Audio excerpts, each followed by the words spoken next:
कल्याण में 65 अवैध इमारत प्रकरण और फर्जी सातबारा मामले में तहसील विभाग की कार्रवाई के बाद अब दोषियों पर सख्त कार्रवाई की मांग तेज हो गई है। शिवसेना ठाकरे गुट ने इस कार्रवाई के लिए प्रशासन का आभार जताया। वहीं दीपेश मात ने साफ कहा कि नागरिकों को धोखा देने वाले को कड़ी सजा मिलनी चाहिए।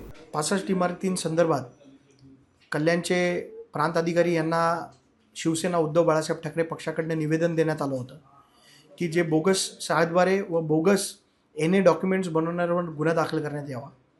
आज तहसीलदार कार्यालयातून रामनगर पोलीस स्टेशनला पत्र देण्यात आलं आहे की ज्या लोकांनी खोटे डॉक्युमेंट्स तयार केलेत, सातबारे त्याचबरोबर खोटे एनएचे कॉपीज ज्यांनी तयार केलेत त्यांच्यावर गुन्हा दाखल करण्यासाठी आज तहसीलदारांनी पत्र दिलं आहे।